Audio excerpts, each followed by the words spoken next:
What does it take to be a successful entrepreneur? A dangerous amount of coffee and a ton of grit. My name is Jason Tracy, and every week I interview business leaders to share their stories, life lessons, failures, and advice with you. Welcome to Coffee and Grit. What is up? What is up? What is up? Welcome back to another episode of Coffee and Grit, and we have another difference maker in the studio because that's what we do. That's what we do around here. So, I was thinking about this weekend. Somebody asked me, like, what is a difference maker? And like, I can see them, as soon as I meet somebody, I know what it is. And so I was thinking this weekend as I was driving, had some long drives driving out to Fort Wayne, Indiana for my son's basketball tournaments this weekend, and thinking about what is a difference maker. And one of the things that like instantly popped in my head is when a difference maker shines their light, the world around them catches fire. And it's all about that attitude, right? In that mentality that you bring when you enter a room, does that vibration increase? And so we went to Fort Wayne, Indiana, and this is kind of just a really good example because I think sometimes like it's a matter of convenience. And I know for me when I was younger, like I felt like I had that light and that I could light the world up. And then I would have like these little menial jobs, or I just started off as just a salesperson and I'm doing these things through life. And I'm like, this isn't what I'm meant to be doing. And I'm like, and I'm struggling and putting it together. And it's like, if you're a difference maker, you're making a difference no matter what you're doing.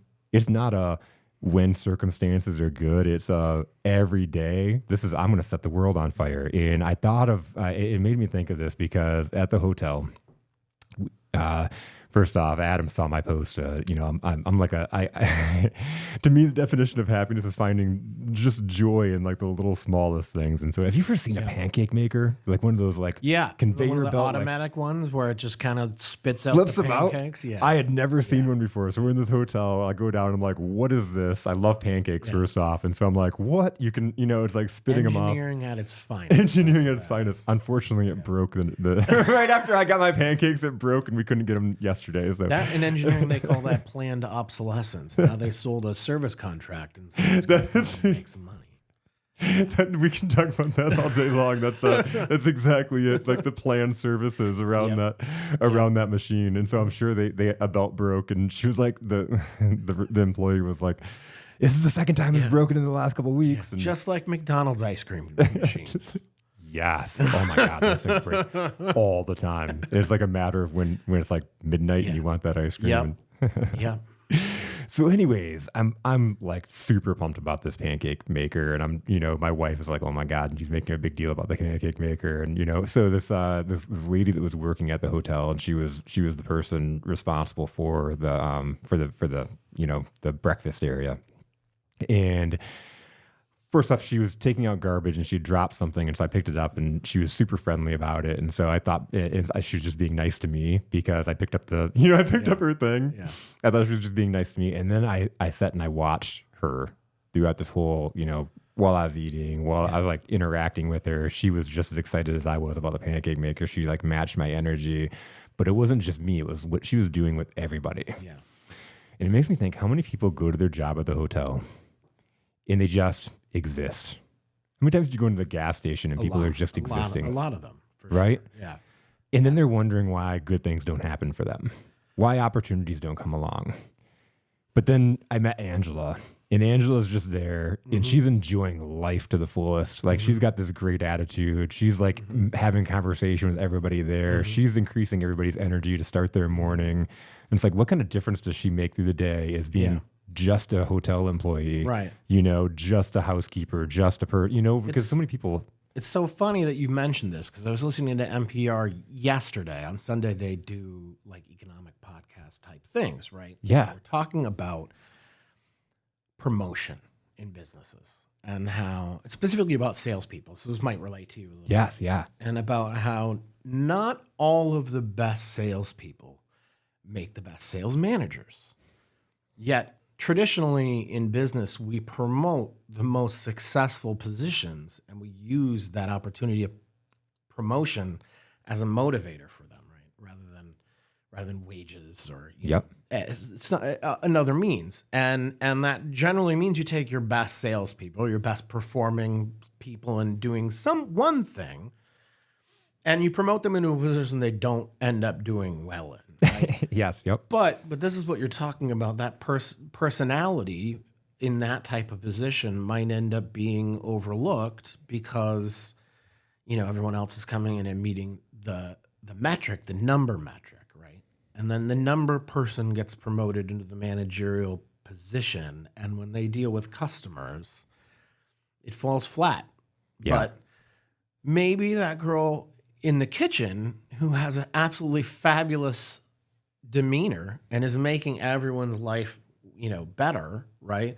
Is a better promotion, but she might not have met the number because it takes a little bit longer to work with people and to understand how they're interacting with you, right? And that's a key point, right? You want to make sure customer service is customized to the individual, right?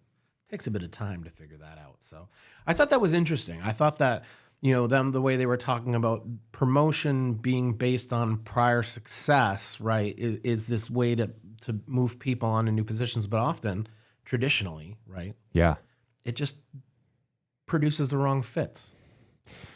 Well, we can unpack. There's so much into this because sometimes it's like, it's the natural thing of saying we're going to motivate them by offering them a promotion. Yeah. And it's almost like having a kid, when you're going to get married, when you're going to have kids, when you're going to, it's the natural course in life that the next step is to move up into this leadership role or whatever the case may be, to the point where, like, when I would apply for jobs and people would ask me what my 5-year plan would be, I would say that I wanted leadership, but I didn't necessarily know if I wanted leadership. I just thought it sounded good. What does leadership mean for what does that in even terms mean? of, like, what are you doing within the organization? When we often say, I want to be in a role position of leadership. What does that actually mean, right? Like, yes. As far as what you're doing or what you want to do, what you're good at within an organization. I dealt with that too, right? Like, it's in that situation when I was working in a corporate environment, it was about ticking boxes to move to the next level, right? Yeah. But that breeds, myopic views. Yeah. Right. Well, because you get there, and leadership is it's not easy. Right. It's a growing process. People get it wrong. There's not a lot of good mentors that they're following, and so they're trying the micromanaging, or they're trying so many different ways to try to figure it out.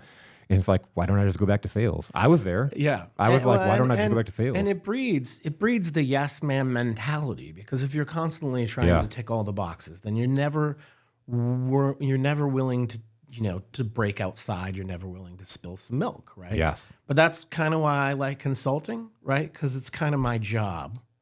It's my job to tell people, when we kind of need to do something different. Right? Yes. And, if you're not getting along with a client, or if a client's not liking your message, that's okay, because you can move on to a new one. So I think that's beneficial. I think that outside viewpoint is really a good position to be in. And it took me, a long time to get there, right? Like, I left the corporate world in 2014 and started a franchise company with my wife and worked within, it's like one step outside of corporate environment, right? Like, In a franchise? Yeah. You're running your own business, but it's someone else's business model. You're running your own sales, promotion, and marketing, but you're following someone else's direction.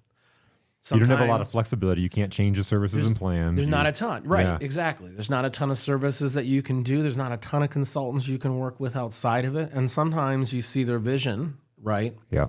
And you see what they're going to be doing 6 months from now, but you can't do it now. You got to wait. So that's kind of one of those interesting points and part of journeys, right? I would have not been where I am at now unless I had decided that I could, leave a corporate world, start a business, make it successful, run it through, high success and, low success through the pandemic. I ran a payroll company. So 2020, I helped, 100 companies fire, thousands of employees. And it wasn't fun. I was going to say, that does not sound fun. It was a really, really bad couple of months. Not for me per se, because, we had a business we were running and helping companies, but it was really hard. It was brutal work. It was brutal work. It really was. Out of that came, rehiring all those people, and it was great. It was great experience, and really taught me how. It gave me an example of how you can run businesses through up cycles and down cycles. Mm. And it gave, so, and then coming out of that,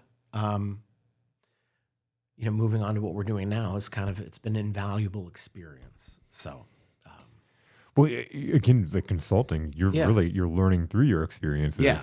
Yeah. So my new business that I was started. going to say, let's talk about it. Yeah. We just started talking and we haven't talked about it. Tell you a little bit about my new business. My new business is called Milltown Consulting. We are fractional CFOs. And what does that really mean? In a lot of senses, we're very much like an accounting firm or a bookkeeping firm or something like that, as in we work with the financial functions within businesses. But I take a slightly different viewpoint on it, as we're kind of more managerial and operational focused rather than accountants would be compliance and tax, orientated focus. But what that means is we help businesses control and define their financial workflows within a business. So when I work with a small business, we'll go in and we'll see what are they doing to keep track of their books and their business's financial management on a daily, weekly, and monthly basis. And we'll kind of define those characteristics, do all the upkeep we need to make sure that they're, well-defined and well-oiled and functioning. And then long-term, we take more of a coaching strategy with it. My ultimate goal is that business owners be more specifically involved in their financial functions within their business. So rather than do full management of people's books, which we also do, my real goal is to get people doing it themselves. And then what we do is go and monitor how they're doing it and really actually be that financial manager that you would get as a CFO, right? The CFO's job is to manage those financial workflows, make sure they're working well, and manage the team that's doing it. Yep. So we manage how the business owner is going through and doing their weekly tasks, their monthly tasks. We send them coaching emails to make sure they're keeping up. And then if something needs to get done, we'll step in on a time by time basis and finish work that just can't get done right now and make sure it keeps on track. So, and that's what we do with small businesses. I was going to say, from it's being able to, I can imagine it's helping people be able to go back and do the thing that they get also while starting to understand this world too. Yeah. I think that one of the problems with traditional accountants and tax professionals is that they don't do a good job actually explaining how it functionally works or means anything for your business, right? So the education part about it is big for me. And it's interesting how this all came about. This my journey from owning my previous franchise to starting a consulting company came through my partner, my old business partner, my wife, who's currently my business partner, Julie. Yeah. And my mother-in-law decided that they wanted to open up a boutique in Dexter in September of 2023. And they decided mid-September we were going to do this. My wife wrote a business plan for it. They found a realtor, and we're like, we want space in Dexter. And they found it. They negotiated a lease. They signed the lease by the end of October. They got all the build-out done in November, and they opened in December. And while we were doing it, they decided they wanted to pick a big enough space because my mother-in-law thought she might want to have a bookkeeping business at some point. So there's office space in the back, and so while they were doing this, I'm thinking it's so creative. You get to manage your own branding, you get to do your own engagements, you get to, find your own software systems, and just the pure creation of that was having So that's where the idea was born. I was kind of tired, like I said, of kind of having to follow someone else's plan. Rule, yeah. So I decided that we would sell it, and a perfect opportunity came up for me to be able to sell that, which was also an invaluable experience because now I've been through the process of selling a business, which is not necessarily easy. Yeah. But it was a good thing. And so we sold that, and in January I started Milltown Consulting, and I brought on my mother-in-law, who is, I should say, a vice president of a restaurant group. And is kind of she's getting on towards, I want to retire and do some other things. So it's kind of the perfect opportunity. It's you should come and do this entrepreneurship thing. And I'm excited about trying to help other entrepreneurs develop businesses and develop the financial function within their business so they can make sure that they're making it profitable and that the data they're getting out of their business is meaningful and they can act on it, right? It's huge, and I'd have to imagine that's is that the number one reason why people go to business? I mean, you have to sell enough, right? You have to sell enough, right? Yes. If you're selling enough, Right. then it's like the mismanagement of money, not understanding your numbers, not Right. understanding your margins. Yeah. It's different for all different types of businesses, which is one thing why when people, over the last 4 months, when I've engaged with customers and they've asked me, like, what do you do? Like, we do something kind of unique for everybody that we engage with because every business is different, right? And we engage with small businesses and larger businesses. But yeah, the idea is that we're making sure that you understand how your business is profitable. How do sales transactions work? How does that turn into profit? How can you make future decisions based on what's happening today? By looking at your financial data, your profit and loss statement, maybe your balance sheet. Maybe your balance sheet's long run out of date. Maybe it needs to be brought up to task and, go through and maybe really look at where your assets are right now. You can't even value a business to sell it unless you know what it's worth. So, and that's one of the things that I often do notice is that while lots of business owners are really good at keeping up profit and loss in QuickBooks, they're not necessarily great at dealing with all the other functions that come through, such as a balance sheet. It's a secondary thing for most accountants as far as not explaining to people what it means. Mm-hmm. And then the other thing is cash flow, right? Understanding the cash flow and how it moves through your business, super important. So those are some of the things that we'll focus on. And with 90% of the small businesses that we end up meeting with, that means, essentially working in QuickBooks Online, which is probably the premier product for any small business owner, making sure that all of the workflows are set up properly, making sure that all the automated task flows are working properly, all the bank connections are set up, all the memorization of the data as it comes into your books are organized properly. So it basically just happens. QuickBooks is a cool tool because once it's actually set up well, most of it is just a management. It's like, do you agree with how this data is coming in? Right. So that's why for our engagements, when I talk about engaging with a small client, I want them to manage the data because once we've gone through and set it up properly, make sure that they're seeing the data they need. It's really just a review. That looks good.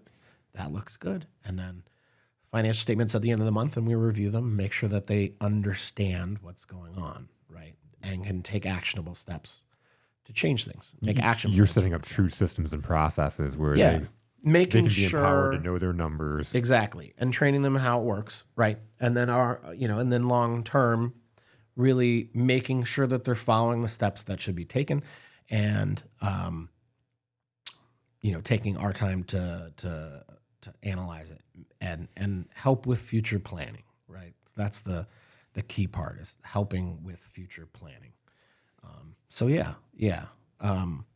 We also, we're gonna, our goal is really to split our time 50-50 between, small businesses and large scale businesses as CFOs. So, we are also working. So you're working more the CFO on that level? Yeah. So, our other, we have, we're starting with a couple small clients, but we also have, at least one large client that we're working with right now. We're doing a large development in Toledo. That's a pickleball and restaurant. It'll be somewhere in the realm of $5 to $6 million. It has approvals now, and we're starting construction. So we help manage those workflows. And then on a large level, like I said, because we're system-based, we're also going through and custom designing all of the software setups and workflow setups for all of their POS systems and accounting systems and things, those functional. It's going to take them forever to do. Yeah, it would take them forever to do on their own. And we can set it up, in advance to be working properly, working with their managers to make sure that they're meeting their functional needs as they, grow and hire, right? And then long-term making sure that all of those functional systems like their POS system and their reservation system and things like that are working properly and that the data that comes out of them is great, right? So, it's a cool place to be at. it's kind of newly defined, right? These consultative C-suite services that are going out there, like just like you, Yeah. you know, Yep. as a C-suite sales manager, right? Essentially. Yep. And these are tools we can use our experience as these, you know, C-suite fractional people to really drive home, you know, business practices that have not been available to Main Street. Right. Yes. Yeah.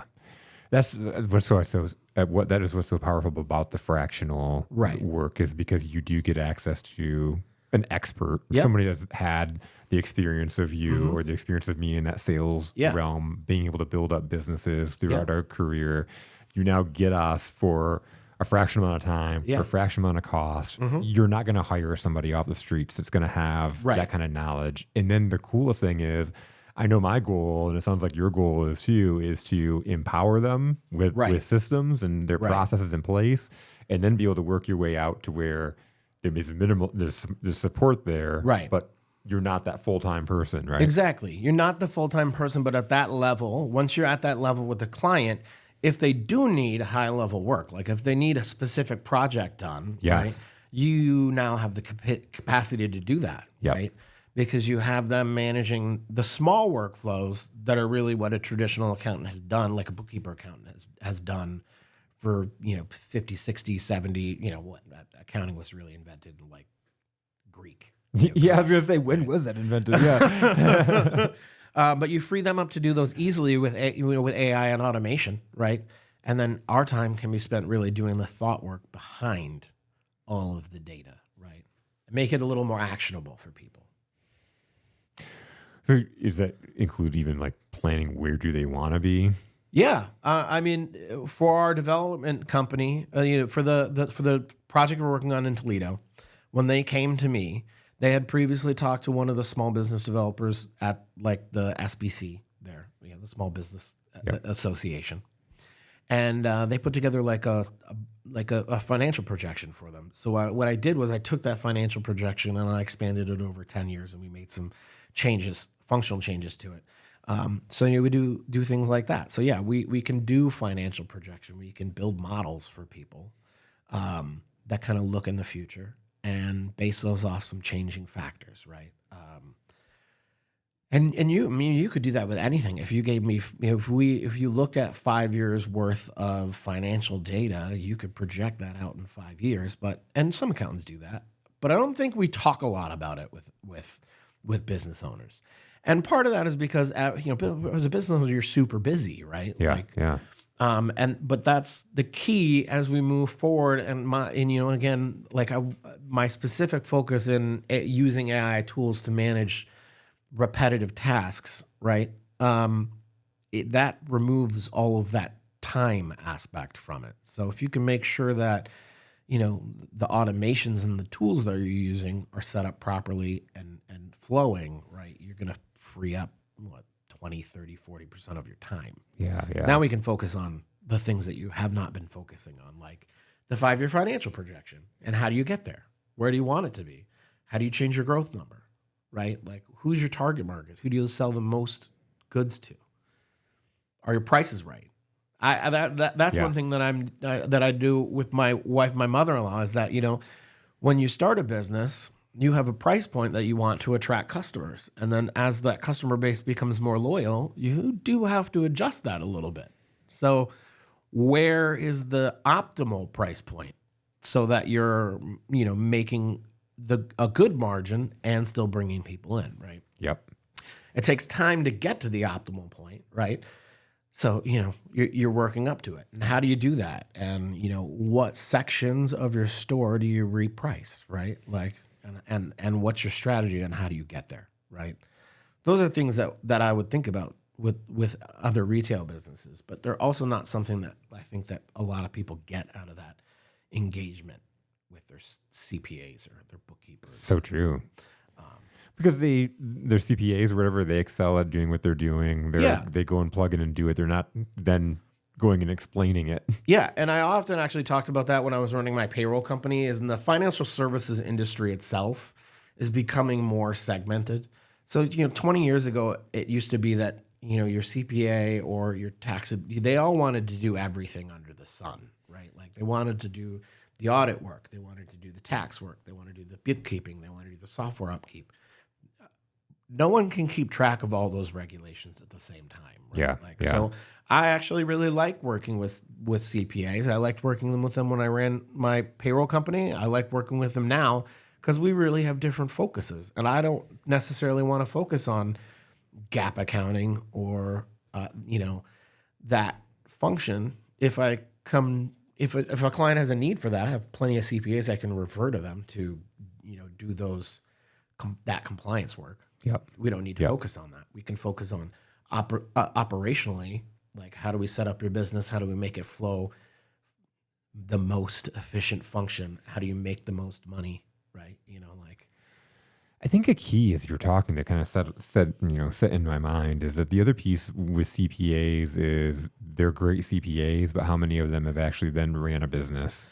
Yeah. Versus what you're doing, and you had said this earlier, is like your experience running your business. Right. Your now experience of like your consulting company, but also your wife's company. Right. And then that's the beauty of a payroll company is that payroll companies are run very specifically different from what an accounting firm is run by. Like, accounting firms are consultants. Payroll firms are sales organizations with a little bit of compliance on the back end, right? So it was a great experience for me to learn how business sales works, but that was also a great experience for me to learn how many different types of businesses work, right? So, and now, we have that ability. I also worked with tons of business startups. So, functionally, you kind of have an understanding on how do you start a business? What do you need to register for? Have you gone to the state of Michigan recently to pull your state business license and see if it's still active? Because most people that I end up meeting with haven't refiled their corporate papers with the state. Oh man, how do you miss those emails?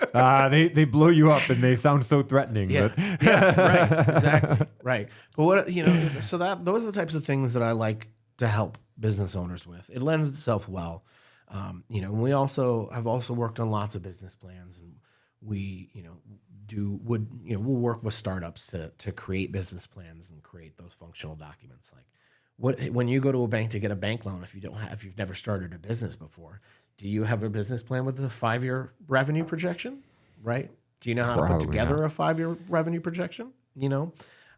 So those are also things that we do on a project basis for new businesses that might lead to long-term work, right? I'd have to imagine that's one thing that's like a big hurdle that prevents people from taking that step forward, from being that dreamer to going and putting it in place and making it happen. I think that people don't really understand really how easy it is to create a business. Yeah. Right. Like if you have that idea in your head, right, on what would make you happy and it would be successful, there are people out there that will help you turn that idea into reality. And there's money out there for you to start that business. So, you just have to do it, right? You just have to do it. It's a leap of faith. It's a leap of faith. It is. And there's going to be stuff that you don't know. Yep. And a lot of it is around the stuff that you're talking about, which is what I'm so excited about, because this podcast is for those people, right, that are starting their businesses, or they have that idea. They may be sitting there right now and thinking like, I want to get out of this job. I have this idea. How do I move forward? Mm-hmm. Yeah. And it's just take the first step. Google it, right? Run a Google search. Decide, what area you want to be in. They've probably thought a lot about it already. I did for a long time, but it's really like you can get bogged down, but really just take your first step, get your first client. Once you get that first client, now you've got a business, right? Yeah. Like now you've got something that you're moving on with. So, well, it's cool because we originally met when I was in that stage. Yeah. I just started my business, looking for my first clients. We'd met in a mastermind group with James and some people, and I remember meeting with you, and because you kind of talking about sales and the payroll company, but you were trying to work in that consulting piece, and you're talking about the kind of rigidity of the franchise. And so when you told me this is what I'm doing now, it's super exciting because I know you've probably been thinking about this for a while. I have been thinking about how I can better serve my clients, right? I have this undying need to like help people. So when they ask me for something, I really just want to figure out the answer to their questions, right? A lot of people ask me financial questions, but it's just one of those things. So I'm really happy that I'm able to really step forward like as myself and sell a brand that I created and really offer people the value that they've always been searching from me.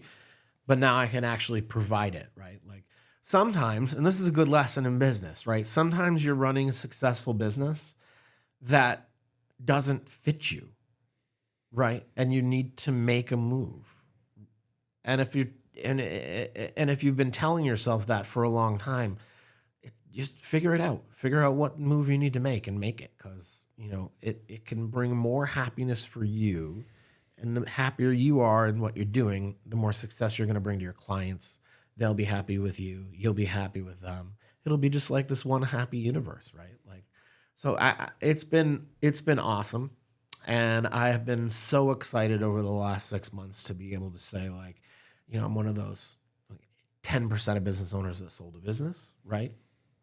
Because most of us, that's really awesome. That's another sad that's point. really like, cool. I don't want to push that point for people because you can start successful businesses and you can sell them too. Yeah. I think most people who don't end up selling their business just end up closing their business because it's easier. Yep. But that's because, again, they haven't taken the time to build up back end value, right? Like they could have met with some consultants and built up financial workflows that when someone bought their business, they would do exactly how everything would be run, right? Like, so. Because that's the thing is when you're selling a business, you're selling the systems, the intellectual property, the customers, It's not just what is your business worth? It's those things. Exactly. The valuation of what your business is. So if you haven't taken the time to kind of define the areas of your business, one being sales, one being marketing, one being financial functions, operational function, right? If you haven't taken the time to do all of those things and write out plans, right, then it's much harder to sell your business. But by the same token, it's much harder to start your business if you haven't done those things too. So while you're working on starting your business and you're building out your business plans, think a little bit in advance about not just about sales strategy, marketing strategy, but also think about internally. What are all the positions that I think I'm going to need in my business in order to make it work right? What type of job descriptions do they have? What type of time commitments am I going to need for each one of those functions? How much is that all going to cost? And build that in your plans ahead of time. And when a banker or your financial representative go to look at it, like you're going to have a lot more success when you sit down with those people. So it can be thought like these are things that you can implement at every stage of business. You can do it in the beginning. You can do it in the middle because you're starting to get too busy, and your time is being stretched and you haven't thought about how you should be working efficiently, right? Or you could do it at the end because I've been doing it for so long and now I'm just in bad practices, and I need to rethink how I'm running my business now. Probably could be more successful.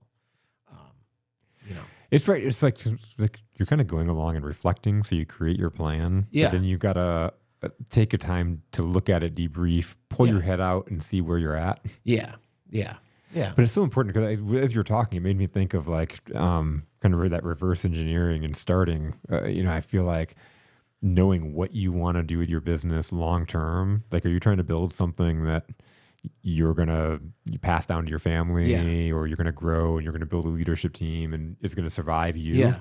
Are you going to just build something where like you're consulting and then when you retire or you close down, it closes down too, like what you're saying, or you're going to build something that is sellable? Because I think there's a route you got to take from along the way or at some point to get you to those two options. You could you could just close it at any time. Yeah. But I feel like it's probably intentional to do the other two. Yeah. Yeah. And I think that's really what you want to do. I mean, if you're going to spend the time to build some type of business, then you want to sell it at some point. So, Yeah. Yeah, for sure. You're talking about like kind of, I don't know if you said it, but what I'm thinking about, what you were just talking about is kind of that freedom to create your business. I've come to realize recently that I have actually done that. Like after grad school, I worked for corporate for 10 years, and then I started my payroll company for 10 years. And now I've started a new company for the next, hopefully 10 years, maybe a little bit longer. Yeah. But that fits what we're talking about, right? Like, even if you have a mature business, right, everything goes through life cycles. So, and that's why we talk about 5-year plans, right? Like, they should really be 10-year plans, but you have to think about it at some point. And really, every 10 years, you're going to 100% change almost everything that you're doing with your business, or at least everything that's been not successful for the previous time. So, so that's what we're trying to focus on. We're trying to really get down to local economics, help small businesses in our towns. Very focused in Dexter, and we have so many bright, vibrant communities in southeastern Michigan with so many awesome, homegrown businesses. That's where my passion's at too. Yeah. Brighton, Howell. I love Dexter's community. Those downtowns. There was a time not that long ago where main streets were dying or dead. Yeah. And I didn't see a picture where they were coming back. And now, and I think through maybe before 2020 and COVID, but I think especially since then, I think there's such a different shift on main streets. Yeah. And actually, my wife has started talking with all the retailers in Dexter. And one thing they realized recently when they were planning some events is like, only 85% of the retail businesses downtown Dexter are all women owned. Wow. Like it is amazing. That's amazing. Yeah. And it's a great community, and they talk. We're, it's just it's a cool thing for main streets, and it's vibrant with creativity that is just kind of crazy. Yeah. I like to be a little bit creative because I'm but I'm a financial guy, so I'm not as creative as I could. Yeah. But that Main Street, what it gives to the community too. Yeah. It local shopping, right?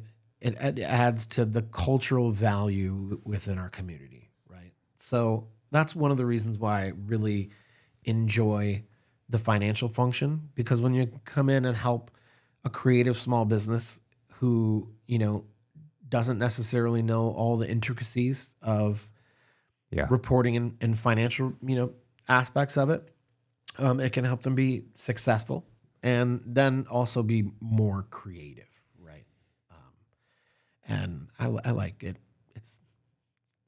I'm getting a little tongue-tied. I love what you're doing though, and it makes me think. We had Kevin Brown, who owns Motor City. He owns Motor City Truck Collision, and he also owns Garrett Auto and Truck. So he has a couple of businesses, and he was talking about. So when he actually started off as an employee at Garrett Auto and Truck, and he kind of worked his way up to management. When he got up to management, he found out the company was going bankrupt. Yeah. And nobody knew the numbers, and he didn't know what even any of the, that meant, and payroll and all in and all these things. And he was like, what turned around that business was he jumped in and got educated on his numbers. And something he's very passionate about, which I think really ties in here, which is why I bring it up, is so many business owners do not know their numbers. Yeah. And it might be, they might have a great CPA and stuff like that, and they just give it to them. But then at the end of the day, do you know what's going on? Right.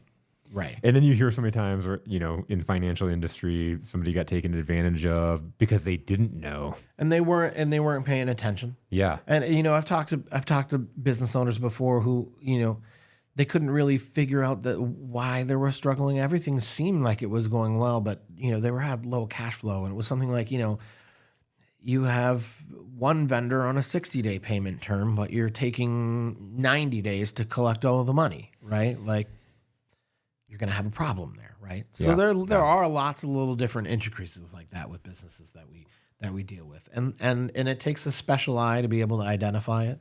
But I'm excited that we have so much new businesses happening all the time around us.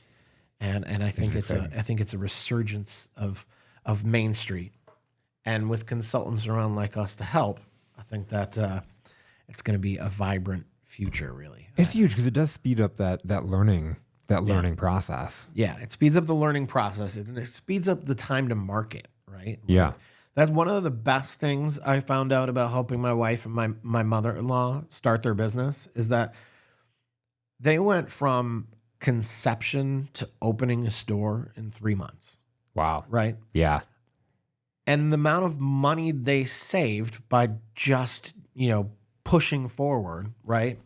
Is an immense, right? It's an immense amount of time savings and getting to market and then testing things once they're live, right?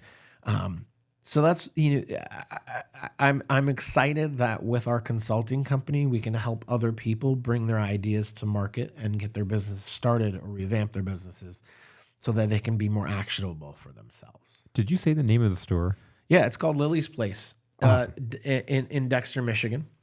It is a little women's boutique and children's toys and gifts. And we're really excited for the summer season because everyone gets out in Dexter in the summer and shops and there's festivals and like that. I love it. That's the best part about Michigan. Yeah. Spring, summer in Michigan is fun.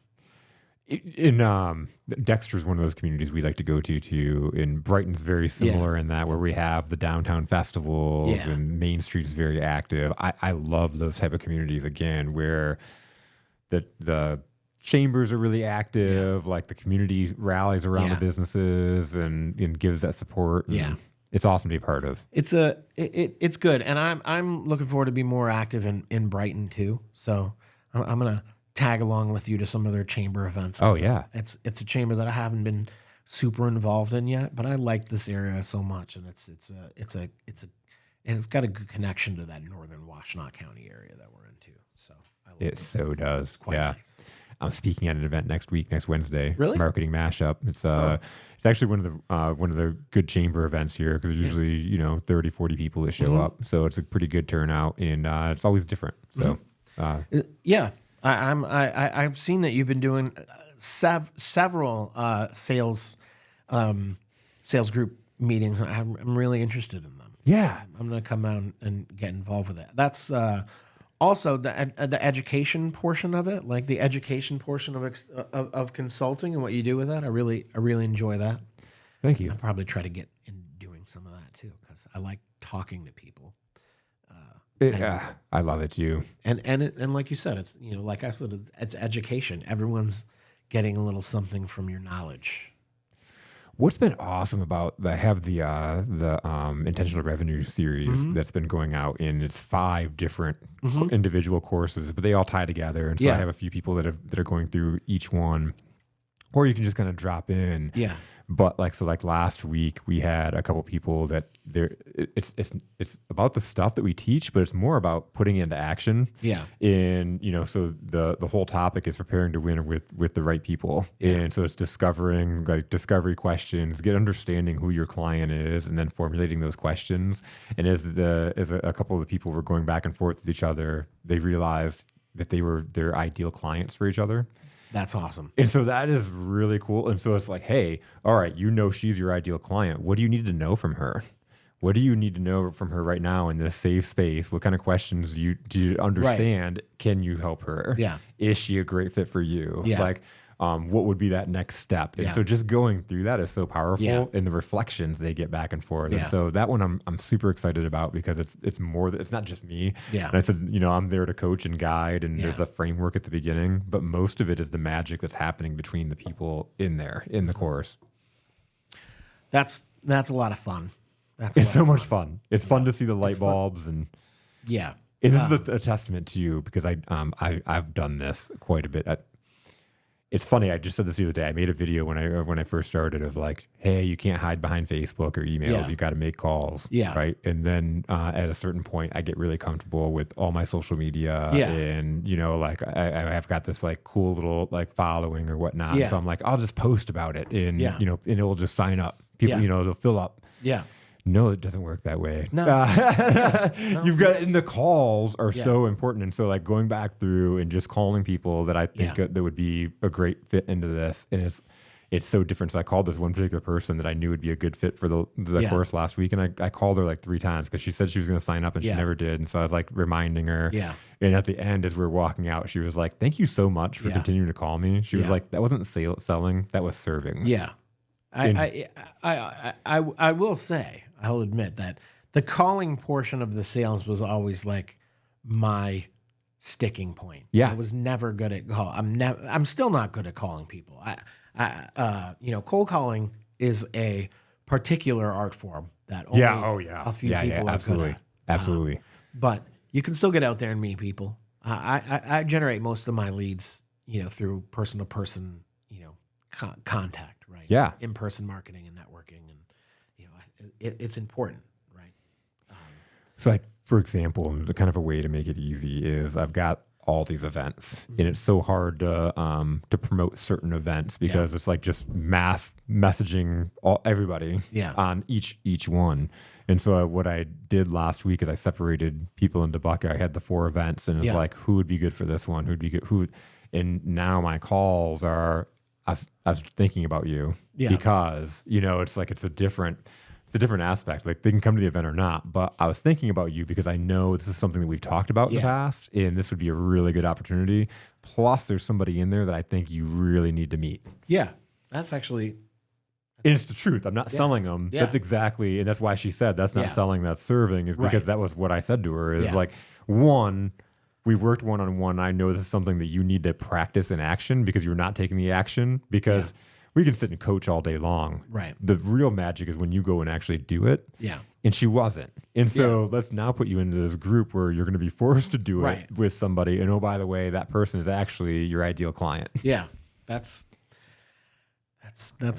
but they built you the doing your relationship sales before they job. even knew it. Yes. So that's what was fun for me to watch it unfold because I knew it. I said it to her, but she kind of forgot it, and then it all unfolded. I like being a connector for people as well. So I love your style, first off, and I love the hat. I can talk a little bit about that. Yeah, that's what I wanted to go into. Yeah, the hat. I have a collection of hats. One of the people that used to own a payroll vault franchise, my old business. Yep. That I would see at conferences.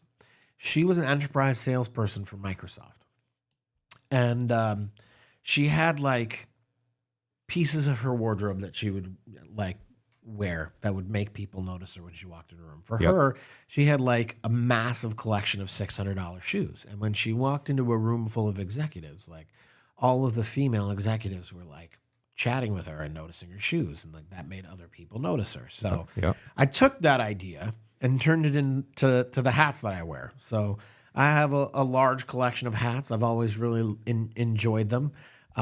So I wear different hats to different events, and sometimes I won't wear a hat to an event, but it's a great way for people to see you in a room and then notice they've seen you before or want to come up and talk. Yes. And I think that, traditionally accountants are so like stuffy and not personable. It's a great way to break the ice for people. They come up, I saw you. You like the Padres. I'm like, no, I don't like the Padres, but I have a collection of hats, and I have different hats for different suits. The brown one matches my brown suit, so that's why I'm wearing it today. But and then they ask you what you do, and I'm like, yeah, I'm an accountant, or I'm a CFO. I'm a fractional CFO, and they're like, wow, you don't seem like one of those people. And that's the breaker, right? Like, huge. We're not all quantitative people are not all the guy with the pocket protector that sits in the back of the room. So, and the hats help me feel confident, and I'm not bald. I'm not bald. I've got hair. Look, I got hair. Just gonna throw that out there for the camera. I'm not bald, but it's cool. I appreciate that you like my style. I love trying it. to mix the casual, the casual of our like late '90s childhood with the business professional of my boomer dad, right? Like it's huge, and I think when you said it earlier, is like branding and being yourself. I love how you have a purposeful, intentional story that ties into being completely intentional. I do the same thing with my shirts. And everybody always, like I wear this 7 days a week, like I almost said 5. My wife used to say, like, why are you wearing work shirts on the weekend? I'm like, work shirts? These are my shirts. This is like what I wear. And people always comment. They know when I'm coming there, and so that those little things to do to pop and stand out. It's what do you do when you walk through a room to stand out? To attract people to you, and it works well. Now, and reflecting your personality too, it ties into who you are. Right. It reflects my creativity and what we do within the financial world. It also lets people know that, I describe myself well, right? Like I present myself well with and then that matches my personality when you speak to me. And it matches the way I can describe the services that we provide for people. And it makes it easy for them to talk to me, right? Like you're not calling your dad, who's the accountant at the office, who's going to yell at you because you didn't do your, bank recs for 6 months or anything like that. No, I don't care about that stuff. I just want to make sure that you're at a functional place where you don't have to ignore that stuff anymore. And we can move forward, and I can help coach you to make sure that you're fulfilling those duties efficiently, right? Like that's what a CFO is there for. And then answer the hard questions when you get to the end of the month and you're like, why did I lose $2,500 last month? Well, let's look at it. You spent something. You spent too much money somewhere. Let's figure out what's going on. Yeah. Make it work in the future. Yeah. I love that. And again, going back, it's a CFO. Companies that have CFOs have CPAs. You're talking about like you're not a CPA. No. And again, I do. I've done a lot of explaining about that. Or recently, a CFO's job is not to manage that function. They're managing the connection between your company and the accountant, right? Yep. And banking as well. Like if you're going to the bank to get a loan. Right. The loan officer is going to talk in a certain language, right? Your CPA is going to talk in a certain language. They often don't communicate well together. It's often hard for you as a business owner to figure out what the bank wants and what your CPA is providing you, right? My job as a fractional CFO is to coordinate with those two of your vendors and make sure they're getting the data they need on both sides, right? Like managing managing a workflow, managing a loan workflow, managing communication between these areas that are slightly confusing for you as a business owner. What does it mean, right? Like, so we will help them with that function, but we'll also teach them along the way. So the next time we're still maybe managing that process for them, but it's a lot easier. It's less stressful. Yeah. They understand what's going on and they have an idea of if it's going to go through, like if this process is going to work or not. And it's not as scary. They're more confident. Right?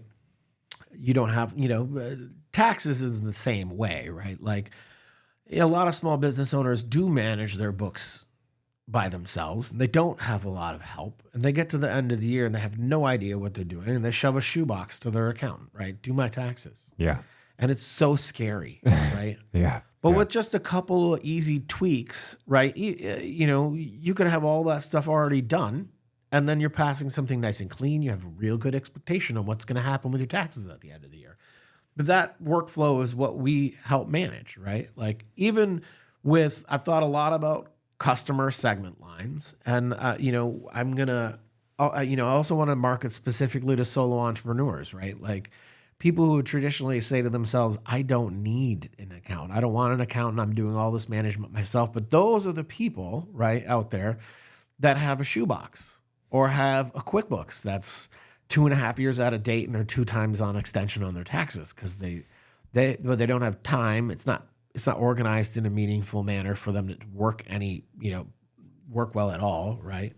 But it's very time efficient for us to work with those people. Fix up their current functions, define some structure for them, and then help them coach them through, completing their tasks on a regular basis. And now, they know what their bottom line profit is, not just what the revenue is coming across their bank account every month is. So, those are like that. That's very specific too, right? Like there are lots and lots of small, solo entrepreneurs out there that are, managing their business like it's, not necessarily like a checking account, but, the top line revenue, bottom line, I'm not sure what's happening at the end of the month type of thing. Mm-hmm. So Mm-hmm. we're designing something to market specifically for those business individuals. And I think that those ones are missed. Those ones are the ones that are getting picked up by just like, I'm going to sign up for QuickBooks Online and I'm going to follow through this little thing and good enough. Yeah. Because it's not what they're passionate about. They do feel like a fish out of water. It's nervous when the CPA starts asking them questions because they don't know. Yep. And they're also the type of people that are, A-type people that actually do want to manage all of it themselves. Yeah. Right? Like they don't really want someone to do all the management for them. That's why they're not going to the CPA. Yep. But I think that as a fractional CFO, with the amount of time that a solo entrepreneur takes, right, we could do a really good job managing that function for them, and really have them focused and confident about that, about those problem areas, which I think that are really, really big pain points for a lot of us who have been, solo entrepreneurs. I've definitely been in that situation before, and I tell people all the time, you should ask your accountant how far their books are out of date, because most of the time when I talk to my fellow accountants, we're like, hey, what are your books like? They're like, they're probably like 8 months behind right now. They're doing other people's and not getting theirs done. Yeah. That is so funny. Yeah. Yeah. It carries over to every industry. Every industry, that's why when I talk to a customer, and I actually talked to a new customer like last week, and they're coming on. She was very kind of nervous about like, oh, well, I don't do this. And I'm like, no, like you don't have to feel bad about having out of date books. Like everybody has out of date books. Everyone has out of date books unless you've gone through and specifically designed them to be not out of date, that you know exactly what you're doing all the time and you're keeping track of it, right? Yeah. That's an intentional thing. And you're probably not going to, it's intentional. You're not going to do it on accident. You're not going to stumble across it and find the system. Right. That's why it's so much more helpful to have someone like you help them set that up. Yeah. Yeah. So how did you end up in, have you always enjoyed the numbers? Have you always been? Yes. No. Yeah. That's how I my tenure track, right? Like, I started college as a fine art photography major. Okay. Yep. And I really, really enjoyed that very much. But I ended up not doing so well in that program. Then I came back to Michigan, and when I went to business school at Eastern, I took my first accounting class, and my professor was just really great and focused mostly on how business financials, profit and loss and balance statements relate to stock movement, right? And what does a profit margin mean, and what does that mean for a stock price, and how do we, evaluate those things? And that just really kicked me off, and I really enjoyed it. I was really good at it. So I finished my master's degree in accounting, and then I went through and did some interviewing, and I realized that everybody who was getting interviewed and hired at CPA firms were working like 70-hour work weeks. And I was like, I don't want to work 70 hours a week. So I went and worked. I worked as a business analyst for an accounting software company. So I would do all of the research on the back end and how all the systems should be set up and all of how all the particular functions within the accounting system would work.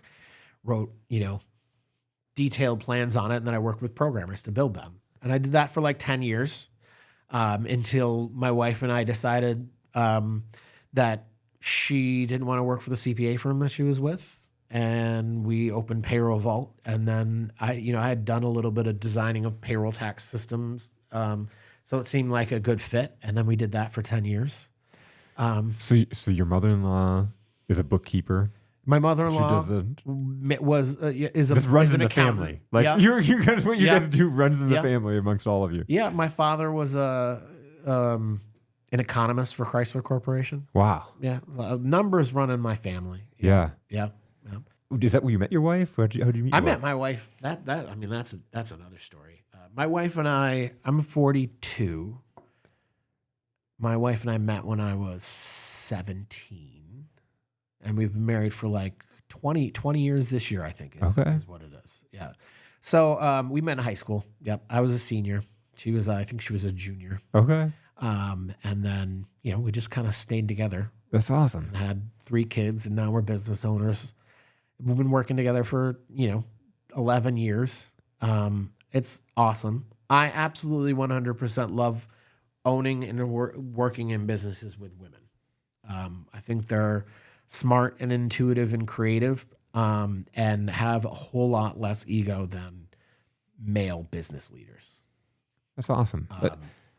It's an interesting observation. I had this observation the other day when I literally was managing teams of all men in sales. Yeah. And I took over. I became a director of sales for this company out of Ann Arbor, and I had a couple. It was like half females on my team, and there's this one younger lady that came in, and she apparently had a crush on my new he ended up being one of my top sales guys. He was like this new guy, came in, good looking guy, everything. Well, I didn't really understand that or really care, I guess. I was like in the competitive, we're guys, we're gonna that kind of thing. And so she was like, oh, you could send Mike over to my store and I could train him. And I'm like, you train him? How about he comes and trains you? And I burnt that relationship so hardcore. This story has a point. The other day I was looking at it, and all my clients are women. And it's the adjustment. I don't want to say all of them. A majority of my clients right now are women. And it's been a majority for quite a while. And it's kind of just the learning process of I don't know. Observation has nothing to do with you. No, I love women business owners and entrepreneurs. I think we should have more of them. So yeah, absolutely. The dynamic of relationships in the workplace is always a tough one from an HR standpoint, which I've dealt with for a long time. But there's no reason that you can't have a great working relationship with someone who you're dating or are married to. So it's about communication, and it's about honest communication and relieving stress, right?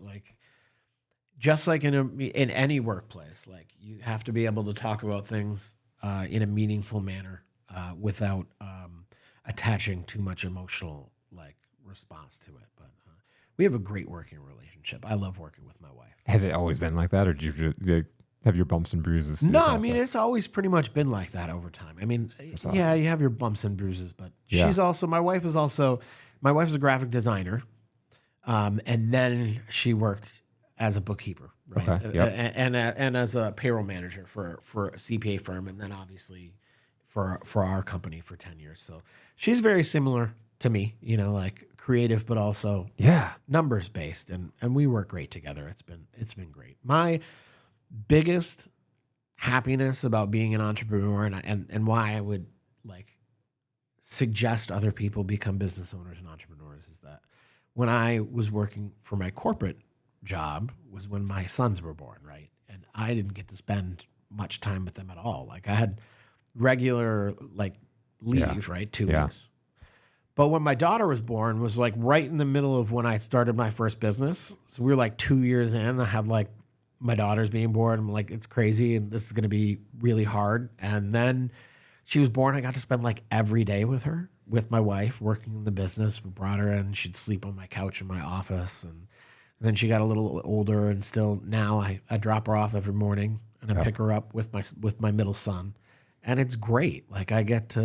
You get to be able, if you're a business owner, there's a lot of hard grinding to it, right? And there's a lot of work to be done, but you can also manage it in a way that will allow you to have a great work-life balance and be there for the things that you want to do. So that's a lot of my why. I really like helping people. I like helping them be successful in their business, but I also like the flexibility it gives me to basically just be happy. Figure out what makes you happy, and you can do it, right? I love it. I think those are some of the wisest words ever said in this show, because it's so few people really think about that happiness. We all start a business because we want the flexibility, but then you get into it and all of a sudden you're working so long. But if you set it up intentionally, if you're intentional about how you do your work, you can relieve all that stress, right? People, there's lots of stress that comes with opening a business, right? But it's about, you have to be able to release that stress and then I'll understand that like I have all the flexibility in the world to do anything that I want that makes me happy. I can run this business in a way that I want to and makes me happy. I don't have to deal with anything that's, overly stressful. You can always find a solution for someone to do something that stresses you out too much, Yep. But that's the key, right? And exercise. Go exercise daily. Huge. It's huge for everybody. But, again, entrepreneurs, visionaries, we're out there, we're making it happen. We're spreading ourselves thin. You've got to take care of yourself in that midst. And I had Mike Noonan on last week, and he talked about having a stroke at 43. I have had, I can't tell you how many health complications I've had related to being a business owner. I've been, 80 pounds overweight. I've got diabetes. I had multiple times I went to the hospital. Like all that stress and cortisol is not good for you. And it took me 9 years to realize that like the stress of constantly just being stressed about business and just stressed about the next thing is not good for you and not good for me. And you have to intentionally structure your days so that you can do the things that help keep you sane, which is talking with people about, like Jason, about business, or, talking with people in your life about how your day went, exercising, just generally having good mental health. And as soon as you can check those off your list, you're going to be 1,000 times more successful at your business because your stress and cortisol levels are going to go down. And now you're going to be able to really make appropriate decisions, right? Not just like spur of the moment decisions like I need to put out this fire right now. You're still going to have those things, but when they come up, you're going to feel a lot better about them because you've meaningfully, structured how you work. So yeah, it's not a 9 to 5 to me. Like I will often be working between 8, 9, 10 o'clock at night because that's when I'm, going to be efficient for that day. Right. Like, you have to release that guilt. That's part of the reason why I run a remote business is because it allows me the flexibility to work when I feel like I'm going to be most successful. Right. Like, and it's not necessarily at 1 o'clock every afternoon. Yeah. Maybe tomorrow at 1 o'clock, I want to play golf and I might actually go do that. And then I'll answer like 5 or 6 emails while I'm doing it, and then take a meeting at the end of it. Like, you can be intentional about that. It seems like a crazy thing. Like I agree. Like it seems like a crazy like no one can do that thing, but like you could totally do that if you were a web designer or a graphic designer. If you're a gig worker, like consultant, consultant, at any you can formulate your lives like that. I am of the personal view that most employers nowadays around the country, unless you're doing a hard, like in-person job, like, retail. Yeah. We need to build a flexibility for people to be able to work when they're actually efficient and release them from 9 to 5 schedule. And then the people that we do have working restaurant jobs and things like that, we need to be mindful about the time they spend pushing that stress, right? Like it's stressful for all of us, and we need to allow them to have a better life balance. Yeah. Right. It's not all about grinding people 80 hours a week. Yeah.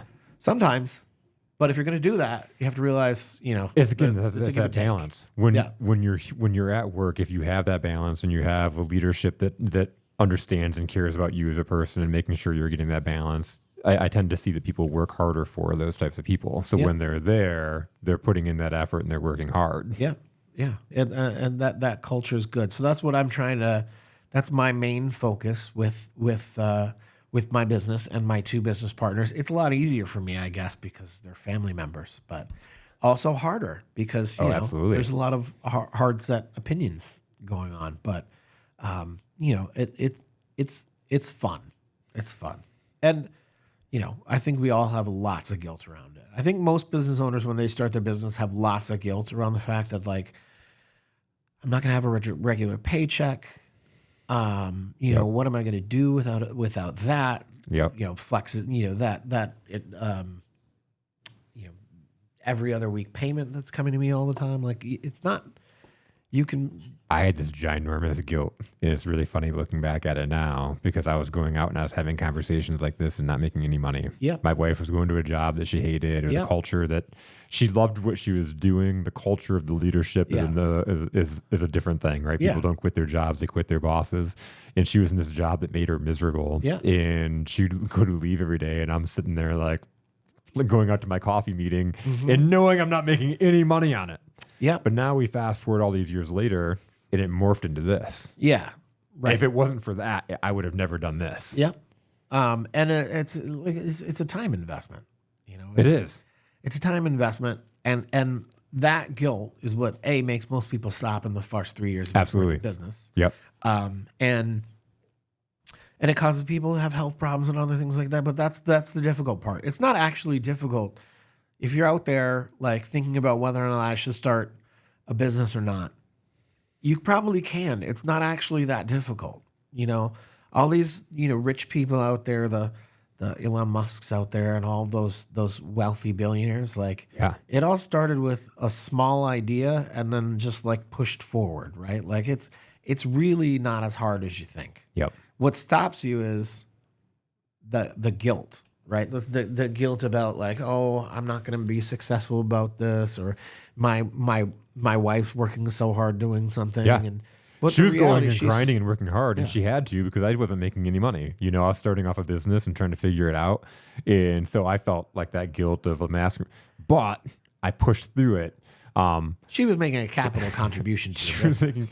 I made the mistake of one day of talking about how hard I worked that particular day, and she was like, "You don't know," you know, it was like one of those things because she was miserable at the time of what she was doing, right? And so we've since moved past that. But I think everybody does like working. It sucks. Yeah, oh for sure. Yeah. Working for someone sucks. You should start your own business. Jason and I can help you. We'll help you. We'll help you. I'm so passionate about it, you know, like not everybody's meant to be a business owner. And there's several people that, you know, going back to the conversation about Angela at the hotel, you know, of like, maybe she doesn't want to be in leadership. Yeah, that's fine. She loves doing what she's doing. And that's, you know, like leadership or ownership of something would be completely miserable for her.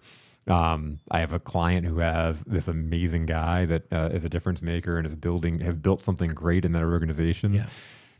He's not going anywhere. He doesn't want to start a business himself. Well, not everybody does want to start a business, but you know, that side point is more to the point where like, you know, employers should be more respectful of those people who don't want to start businesses so they can meaningfully organize their lives and be happy, right? Like Angela, the lady you're talking about, the hotel. Yeah.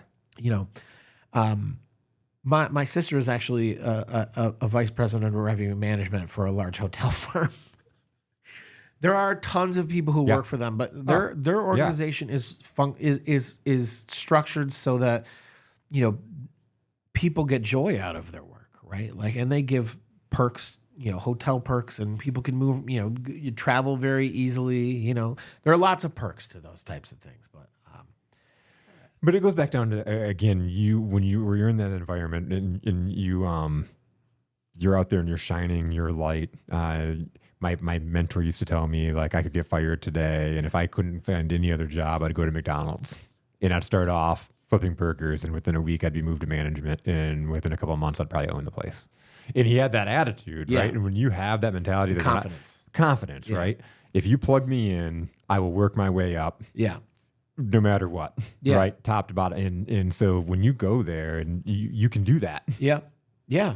And you know, that's kind of the way I feel about the consulting. And when I talk to people about, you know, what we do and how it's different, right? Yeah. Like for every client that I meet, you know, every coaching client you meet, we're going to talk about what's going on currently, and we're going to build our service like from the ground up as a customized for you. Like I can't tell you exactly what I'm going to do for you because I don't know what you're doing for yourself right now. But what we do is customized, and in the end, you're going to get out of it whatever you put into it, but also what we give back to you, right? And build a better functioning business in the end, right? And that's what everybody wants, right? Better functioning business. A better functioning business Yeah. that works more efficiently and takes a little bit less time. This has been a phenomenal conversation. This has been so awesome. I appreciate you having me in to talk because I like talking about business with you, Jason. Oh, it's my pleasure. Like we were jamming and I'm like, we need to have you on. And then you're like, really, we need to have my wife on. I am at some point, I'm going to get her out here and we'll have a talk with, them about what they're doing. We should what I should do is I'm going to coordinate to have at least 3 female business owners from Dexter come and do a podcast with you. Cause I think that would be cool. Absolutely. I was the president of the Chamber of Commerce in Dexter for so long, and I wanted retailers to talk so much. And now we have these 10 female business owners that are so strong in their different types of businesses. There's a soap shop and there's a pasta shop, and someone just opened up a distillery, which is female owned. Yeah. My wife's store. There's 3 or 4 more gift shops that are all female owned. We should definitely get them in here to do it. Let's do it. With you. I'd love it. I'll start promoting it with them as soon as possible. That's so cool. Maybe if we get some of the other people to agree with it, then my wife's going to be like, okay, now the pressure's on. Now I have to go. Why did you get them to do it? Now I have to do it. Yes, I will get that done. Because we need, it's definitely something that needs to be talked about more. I did see Jamie subscribe to my YouTube page just a little bit ago. Yeah. So. Good. Excellent. So she'll check it out. She's going to check it out. She's going to see, that seems okay. I could probably do that. I was like, just get her in the studio. I promise. I promise. I should have, but like I said, someone's got to pick up the kids. Someone's got to pick up the kids this afternoon. So, and my sister-in-law is having a baby this week. Oh, like Friday or Saturday. Oh, that's awesome.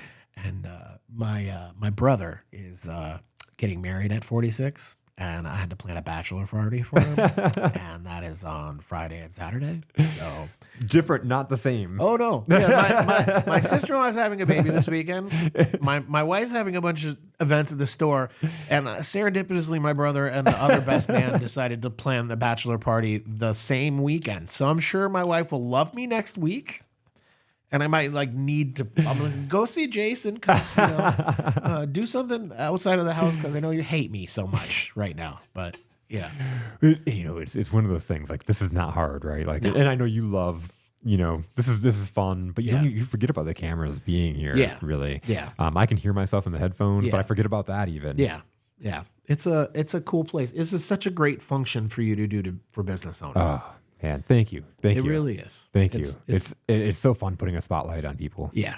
Yeah. It's a cool place. If you're a business owner, you should contact Jason. If you got a cool story, you should definitely come down here and do a taping. For sure. And that's for real. I've had so many people that have reached out and messaged me and was like, I had this Lacey Reedy, I was talking about her today, actually. She reached out on a Facebook message a couple years ago and was like, hey, I'm really nervous to ask you this. Would you have any interest in interviewing you in the podcast? Yeah. And we had a conversation, and then we ended up having a Brene Brown level conversation, and she was so nervous. Yeah. I was like, I love my specialty is when somebody's sitting here about to vomit in their mouth, and then we go through an hour and a half conversation. And then it's just and I have to cut them off.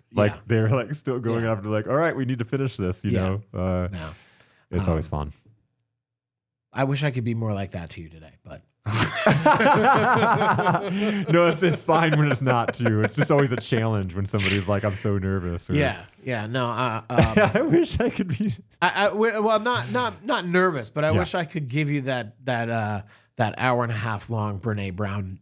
Talk. Oh, dude, this was great stuff. This was great stuff, and this is great stuff for anybody. If you made it this far, Yeah. But this is great stuff for so many people out there. Again, whether they're in the business right now and they're like, what are my numbers? Or again, you're sitting there. I want to start a business. How do I do this? All the stuff that you talked about, from being intentional with with your branding, doing stuff that stands out. Yeah. So many people start a business and are afraid to stand out. Yeah. Yeah. Well, I mean, that's an important thing, right? Making just a little bit, just making a business card so that when someone looks at it, they're like, wow, that's kind of cool. That's interesting. I like that, why I chose Milltown. Yes. Milltown is a play on Main Street. Milltown is also the area of Dexter that I live in. My neighbors and I like to call our area Milltown because we live directly across the street from the mill and the cider mill. And so when we picked the name, Jamie was like, my wife was like, you should call it Milltown. And I was like, that's actually perfect. And like my neighbors think it's totally hilarious, but it not only just because my neighbors think it's funny that I call my business Milltown Consulting. It's a really great. It drives the point home, right? Small towns in Michigan were mill towns. There has been something like 6 mills in Dexter over its 200-year history.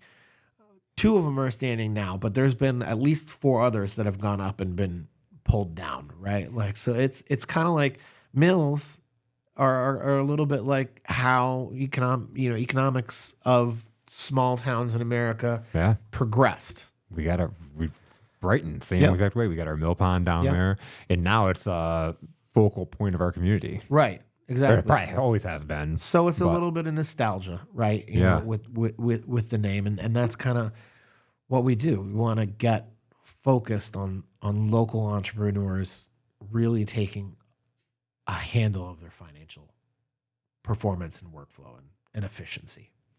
I'm glad you had a chance to talk about the name because that's perfect. Thank you. I'm glad that I got to that because I should have said that. I say it a lot, but I'm kind of in love with the name, to be honest with you.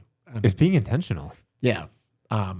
And the branding, with it's all black and white, and all of our pictures are done in cartoon, and I really like it. There's a lot of stuff that I need to do expand on my website, but I like the base that's there, and it resonates with people. So, but that's the thing that people should understand is that if you're honest about your brand and if it reflects your core competency, right? Yep.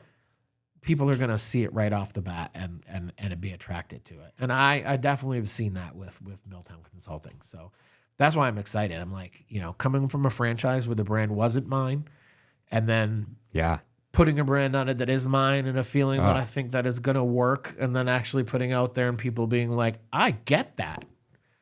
That is very gratifying. It's so gratifying. When you said it at the beginning, I mean, I can totally resonate with that. And I talked about the shirts and I don't drink any other coffee but my coffee. Right. And it's like being able to bring that stuff home and brand it, but also it's like the lifestyle now. Yep. Yeah. And, that's what I think. If people have those ideas, everybody has something, right? Like now is the time, 2024, this is the time where there are the tools out there. You can do it, right? Like even if you have loved your job and you've loved being an employee, you can build a small side business. You can build a big side business. You can do anything nowadays. There's people and tools out there to help you do it. And you have no idea where that thing takes you, which is really, really cool. There's so many people that start a business and there's one thing. Yeah. Like you started this payroll business that then morphed into this consulting company. I have a client that started she bought a computer supply company. Yeah. It's morphed into this it's really awesome. It's completely different than what she's doing, but it's a huge moneymaker and it's life-changing. Yeah. And to see that unfold and for me to get a chance to work with them, and then the way she explained it to me, I didn't even get it. Yeah. And then seeing it, it's like, oh my God, how much money do you want to make? Yeah. And sometimes in life, small ideas turn into big ideas and then turn into something completely else, which you never even, decided. It's not just in business either. There's lots of things that people can do in life like that, but it's just about taking those first steps, right?